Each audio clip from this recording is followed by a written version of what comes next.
I never thought I'd live to see the day when a society that once hunted Harvey Milk down, vilified him, ignored his voice, and practically celebrated his murder, would suddenly develop such a delicate sensitivity to the name on the side of a Navy ship.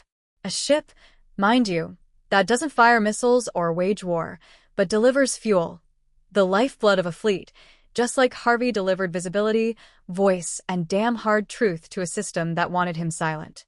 So now, decades after assassinating his body, they're coming back to finish the job by erasing his name. Again. With paperwork this time. Let me start from the beginning because clearly we live in a world suffering from amnesia and selective history. Harvey Milk wasn't just some guy with a bullhorn. He was a spark that lit fires in hearts that had only ever been taught to hide. He wasn't some token gay politician put in place for optics. He was the first openly gay elected official in California. Not because the world was ready for him, but precisely because it wasn't. And he didn't arrive on the political scene with a machine behind him or a party eager to embrace him. He ran on storefronts, on sidewalks, on the smell of hope and desperation mixed with the stench of tear gas and broken promises. Before that, he served in the U.S. Navy. Yes, really. Lieutenant, junior grade. He worked aboard the USS Kittiwake, a submarine rescue ship. He wore the uniform of a country that would later make laws to ensure he remained invisible.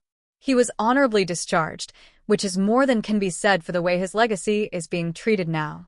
Milk didn't get medals or statues in his time. What he got was a bullet.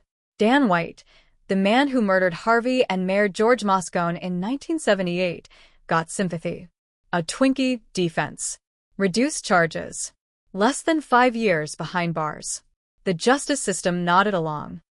The streets burned during the White Night riots because even the most patient saints eventually run out of cheeks to turn. Harvey's death wasn't just a crime. It was a message. And not a subtle one. So when the U.S. Navy announced in 2016 that it would name a ship after Milk, it felt, for a brief moment, like something had shifted. Not everything. Not enough. But something. The USNS Harvey Milk was launched in 2021 as part of the John Lewis-class replenishment oilers, a non-combat support vessel named for a man who supported countless lives by refusing to be quiet. It was symbolic, sure, but symbols matter when your history has been bulldozed and buried beneath decades of silence and shame. It was also ironic, of course. The Navy that once would have discharged him for who he loved, now putting his name on one of their own vessels. But irony, when weaponized for justice, can be a beautiful thing. It says, we were wrong. It says, you deserved better. It says, you are part of this story. Or, at least, it used to. Fast forward to the present, where a new generation of moralizers, revisionists, and spineless bureaucrats have decided that perhaps Harvey Milk's name doesn't belong on a ship after all. Perhaps it's too political. Too much.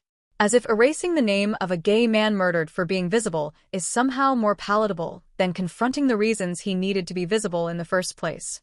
They talk about unity and military tradition like these weren't the same traditions that toss men like Harvey overboard figuratively and literally.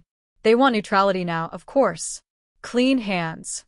Uncontroversial heroes. Saints without the scandals. Preferably straight, white, and dead. The perfect combination for myth-making. Let me be clear.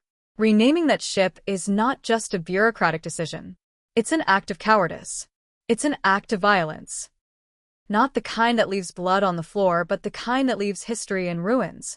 It's an apology to bigots and a betrayal to truth. Harvey didn't die so you could feel comfortable. He lived so others wouldn't have to die in silence.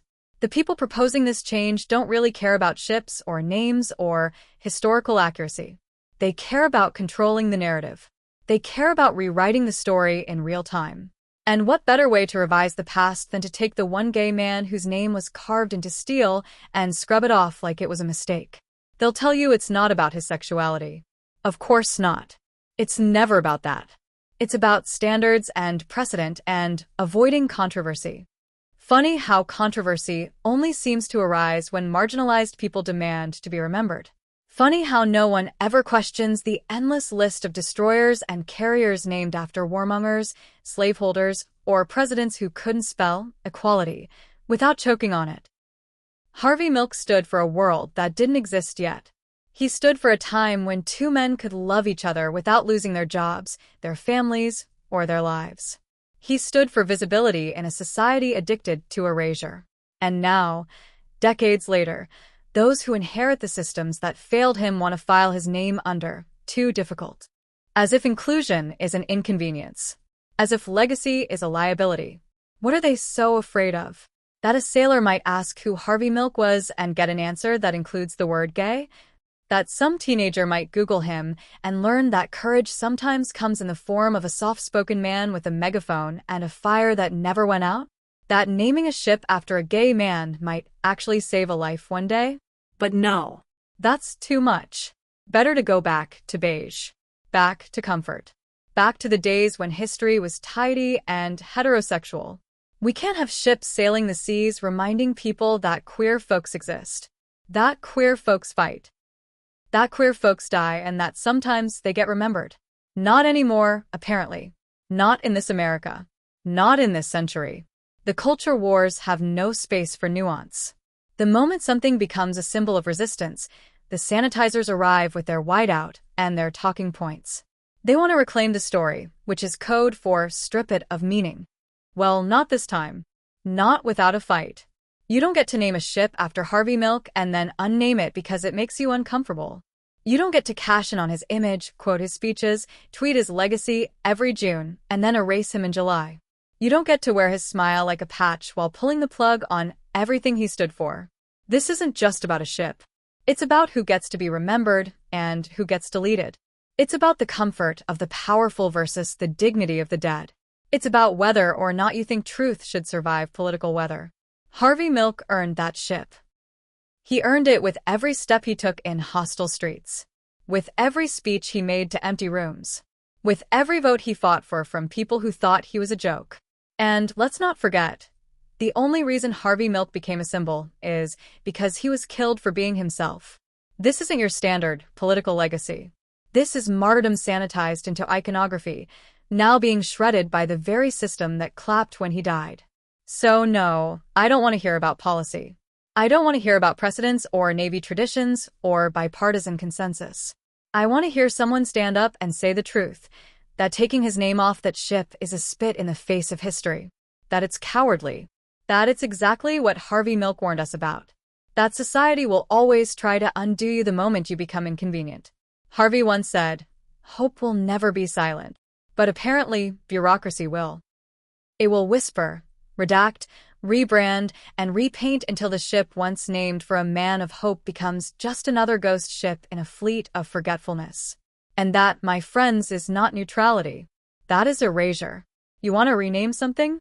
Rename the shame that let a man like Dan White get away with murder. Rename the history books that forgot about Harvey Milk for 2 decades. Rename the political cowardice that lets bigotry walk around in a suit and tie pretending to be policy. But you leave that ship alone. Because every drop of fuel it delivers should carry the memory of a man who gave everything to power a movement. And if that's too much for you to stomach, maybe the problem isn't the name on the ship. Maybe it's the rot inside the system trying to wash it away.